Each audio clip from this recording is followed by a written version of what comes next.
Alright, who's ready for some truly questionable action sequences? Obi-Wan Kenobi Part 3 had a couple of them, and I'm here to break them down for you. So the Empire knows that Obi-Wan was on the ship from Daiyu to Mapuzo where they are now, so I'm pretty certain this droid is specifically looking for Kenobi, and the Stormtroopers are aware of his presence on the planet.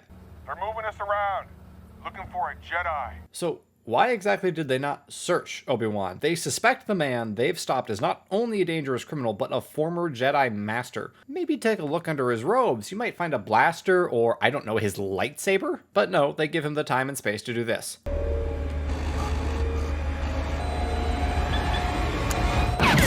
Wait, go back. Did the Stormtrooper on his right somehow miss him very clearly getting ready to draw his blaster? A full 4 seconds passed between him uncovering the blaster and shooting the droid. More than enough time for the trooper to intervene. Also, why did Obi-Wan wait until the thing had a clear view of his face to blast it? Why let that information reach whoever this droid sends data to? Just shoot the stupid thing before you let it scan your face, Obi. Come on, man. Think, Mark! Now, watch what happens when he does shoot it. What do you think the reaction of Imperial Stormtroopers would be when a suspect they have surrounded pulls out a blaster? Apparently, the answer is duck and cover their heads like they're college students who have never seen a gun before. There's no force push or anything from Obi-Wan here. The show is pretty clear that he's not in shape to use the force like that yet, stupid though that may be. The Stormtroopers just stagger and stumble instead of simply shooting Obi-Wan where he stands for pulling a gun on them. Seriously, were they blinded by the flash of the blaster? Did someone set their mask's vision systems to amplify light instead of protecting their eyes from it? What on earth is the point of these helmets? This is one of those moments that just baffles me. It's completely illogical and doesn't hold up to the slightest critical observation. I don't understand why it was directed in this fashion. Look, if you're going to severely neuter your previously strong character, which is not a decision I agree with, you really shouldn't put them in situations that are impossible to escape without some absurd nonsense happening. Jedi Master Obi-Wan Kenobi could absolutely handle these Stormtroopers, no problem. Disney Obi-Wan Kenobi, who panics when things don't go exactly as planned.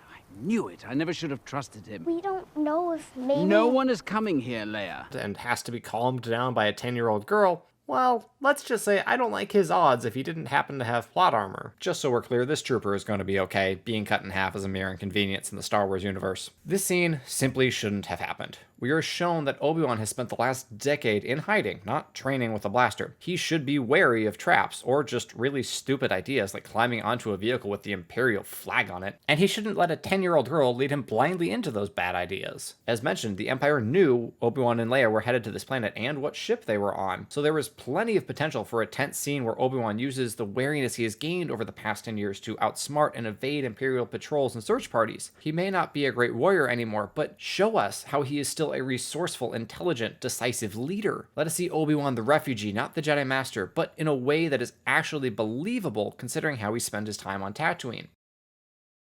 Time for the main event. Our first look at Vader versus Obi-Wan since Revenge of the Sith. Let's start with Vader's intro.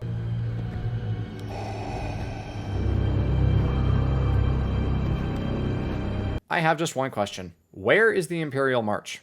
Are you seriously going to show one of the most iconic villains in cinematic history for the first time on this show and not use his signature theme? Why? Well, whatever this music is crescendos and then stops suddenly, as does Vader as he senses Obi-Wan's presence.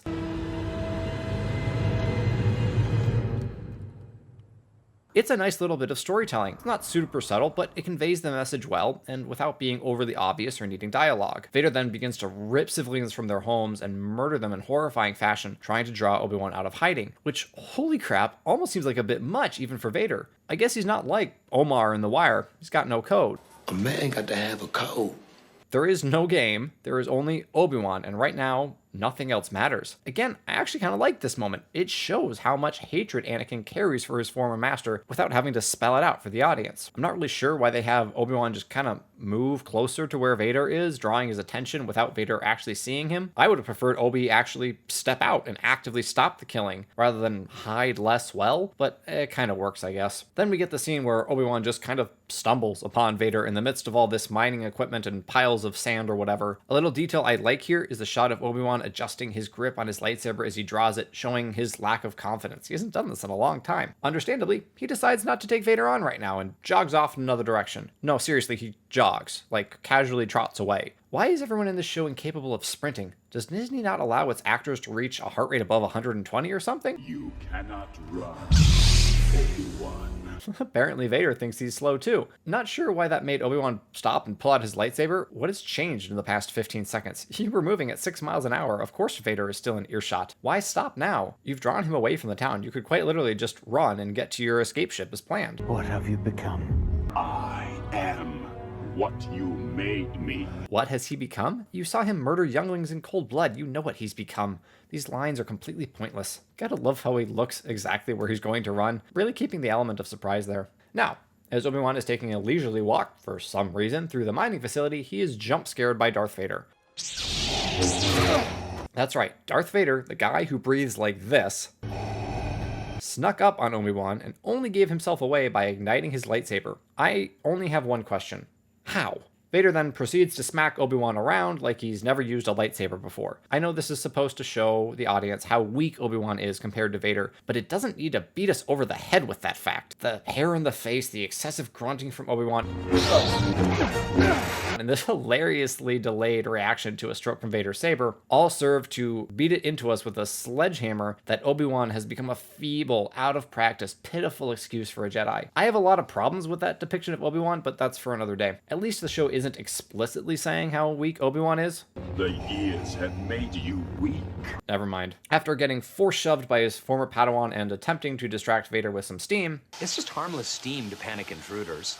I'd like to get harmful steam, but the prices are absurd. Obi-Wan finds himself trapped. Yep, totally trapped. Definitely nothing he could climb over or go around here. Now Vader decides it's time to force grab Obi-Wan. Why not earlier? Well, because this location has some convenient somethings that happen to be flammable. Gotta give Vader credit. He really did his research on this mining town and the properties of the various minerals and whatnot stored there. Now you will suffer, Obi-Wan. Like we saw earlier, this is a particularly sadistic side of Vader that we haven't really seen before. Usually Vader is just violent and brutal. He doesn't tend to drag things out. Ignore his duel with Reva in part 5 of the show. It's nonsense, but I already covered that. However, I buy his sadistic nature here. Anakin was always more strongly affected by his emotions than most, especially for a Jedi. And his first encounter with Obi-Wan after he was left for dead, legless, and burning would be sure to dredge up some of that old rage and hatred. But why does he force shove Obi-Wan out of the fire, mostly putting the fire out in the process, and then tell the stormtroopers, Bring him to me.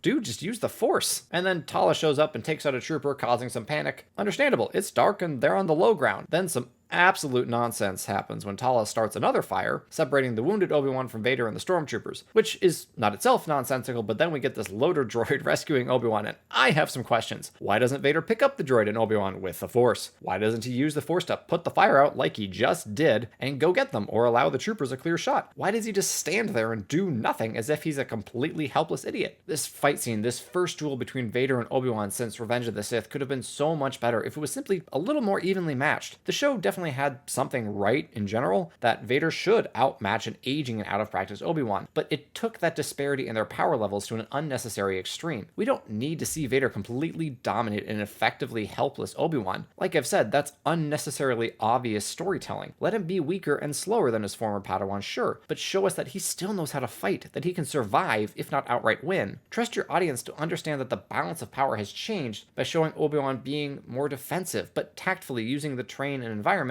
which he kinda does once, to keep Vader at bay and stall for time. In part 3 of this show, Obi-Wan goes from panicky refugee to brutally efficient killer to scared and feeble old man in a span of barely 20 minutes. He's saved from these situations by a bossy 10-year-old, Imperial incompetence and really poor fight scene direction, and Vader's inexplicable inaction. It's a wildly inconsistent episode that does a few things right, but ultimately struggles to live up to the promise of Anakin and Obi-Wan's first rematch.